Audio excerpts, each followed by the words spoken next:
Assalamualaikum warahmatullahi wabarakatuh. Kepada juri sidang SMK yang 1 Maja yang saya hormati, beserta semua teman-teman yang saya cintai, perkenalkan nama saya Siti Yuliana dari kelas 11 ATPS 1, akan mempresentasikan hasil laporan praktek kerja industri di TP PD Bumi Citra dengan tema memperbanyak tanaman bangga dengan teknik okulasi. Latar belakang prakerin. Praktek kerja lapangan adalah kegiatan pembelajaran yang dilakukan di DU atau di atau lapangan kerja lain untuk penerapan, pemantapan, dan peningkatan kompetisi peserta didik sebagai generasi bangsa. Tujuan prakerin. Tujuan praktek kerja industri memberikan pengalaman kerja langsung real kepada peserta didik dalam rangka menanamkan internalis iklim kerja positif yang berorientasi pada peduli mutu proses dan kerja hasil. Manfaat prakerin. Mendapatkan pengetahuan dari lapangan secara langsung, mendapatkan pengetahuan tentang budaya tanaman di buah-buahan dan tanaman hias, mendapatkan wawasan bagaimana merintis suatu usaha terutama di bidang pertanian. Bab 2. Lokasi dan objektif tempat prakerin. Sejarah PD Bumi Citra. Bumi Citra berdiri pada tahun 2005 dengan pemilik usaha yang bernama Bapak Haji Ali Maburi yang dikenal pertama kali di Bandung, yang dibantu Bapak Haji Yamin Tasik dan masih belum bekerja sama dengan pihak tani. 2007, Bumi Citra mulai bekerja sama dengan pihak tani dan berkembang pesat hingga sekarang dengan luas lahan kurang lebih 1 hektar yang bergerak di bidang usaha pembibitan dan penjualan tanaman hias dan mendapatkan pengakuan sertifikat bibit BPSB Bandung Jabar pada tahun 2008.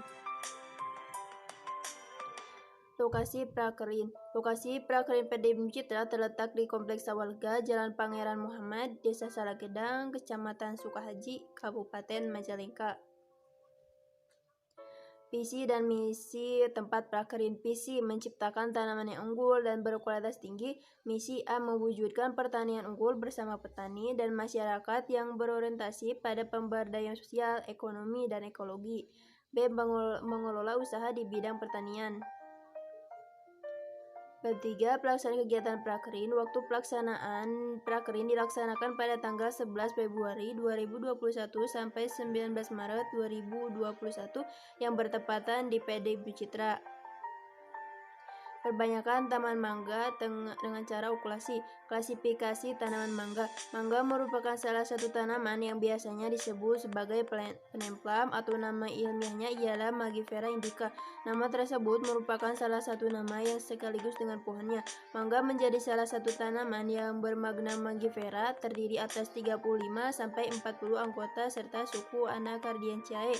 Tanaman mangga ini berasal dari India dan juga Burma yang telah tersebar pada Asia Tenggara kira-kira 1500 tahun yang lalu. Pengertian okulasi. Okulasi merupakan salah satu teknik perbanyakan secara vegetatif buatan yang dapat dilakukan untuk meningkatkan mutu tanaman melalui penempelan sepotong kulit pohon dengan mata tunas dari batang atas yang ditempelkan pada irisan kulit pohon lain dari batang bawah sehingga dapat tumbuh dan bersatu menjadi individu baru. Tujuan okulasi. Tujuan utama okulasi adalah sebagai berikut. Mendapatkan jenis tanaman baru yang memiliki sifat menguntungkan serta tahan penyakit, serta sifat unggul lainnya yang diperoleh dari hasil penggabungan dari dua sifat berbagai jenis tanaman di induknya.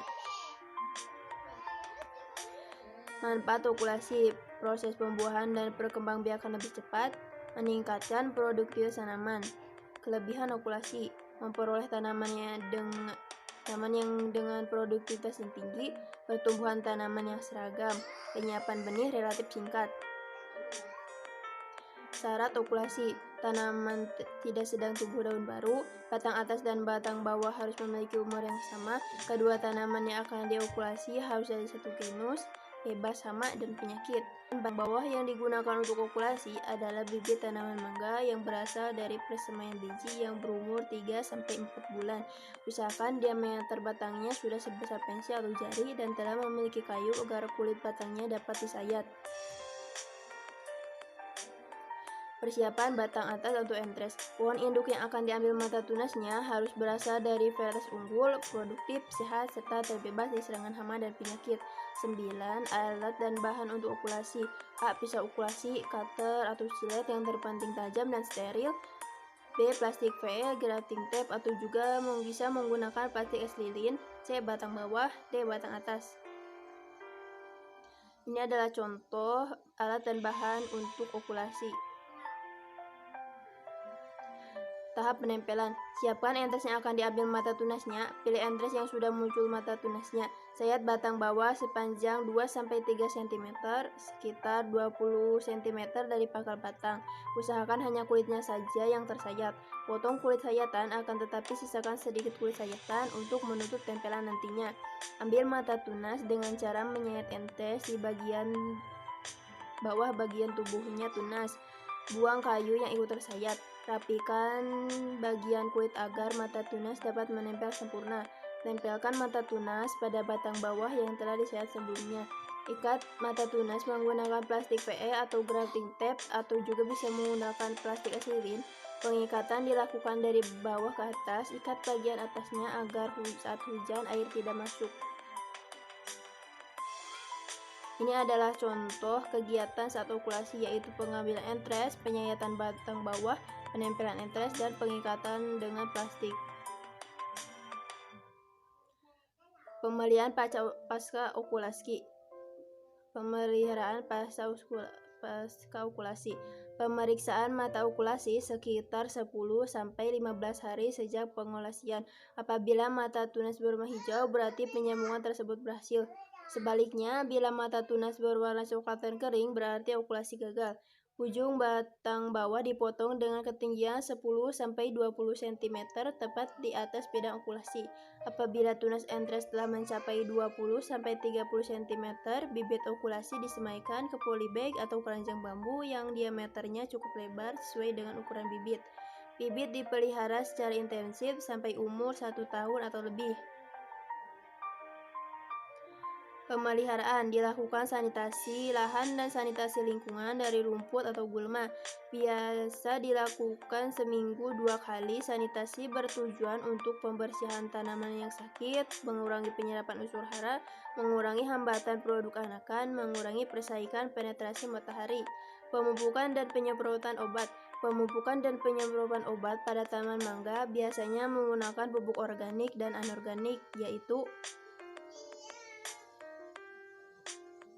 A. Pupuk organik biasanya dari kotoran hewan seperti kotoran sapi, kambing, kelinci, dan lain-lain. Penggunaannya cukup 1 gelas teh kecil. B. Pupuk non-organik biasanya dari masal dan Sunnygrow. Dengan cara disemprotan menggunakan tangki. Penyemprotan biasanya dengan takaran 2 kali tutup botol. Kemudian aduk hingga tercampur keduanya.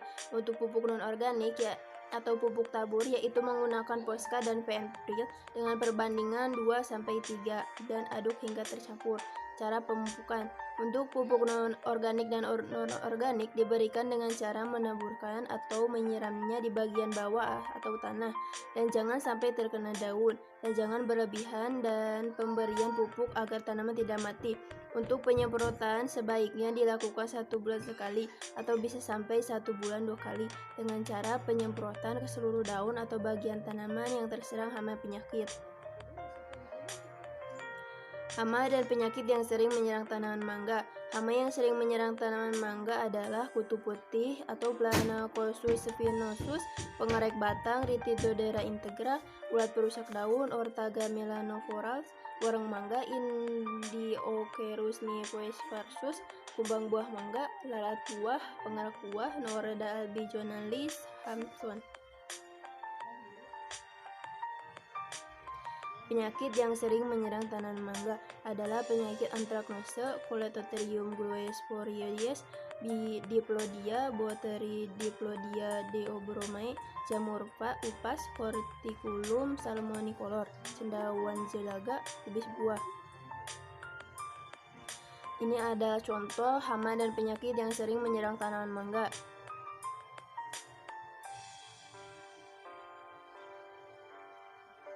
Kegiatan lain yang dilakukan selama prakerin yaitu di dunia industri.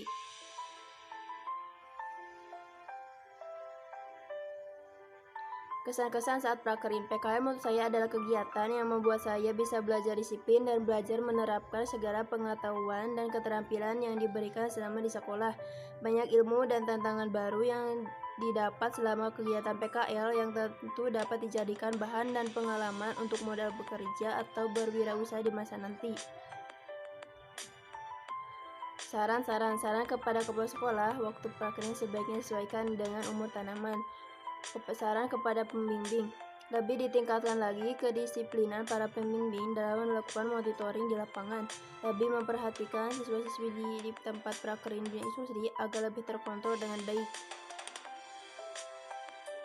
Saran kepada pihak Dudi, hendaknya melengkapi fasilitas yang belum tersedia untuk mendukung lancarnya kegiatan kerja, meningkatkan kerjasama dalam pekerjaan yang dilaksanakan saat di tempat PKL, memberikan arahan kepada siswa-siswi PKL agar dapat menjadi pekerja yang baik dan disiplin saat bekerja.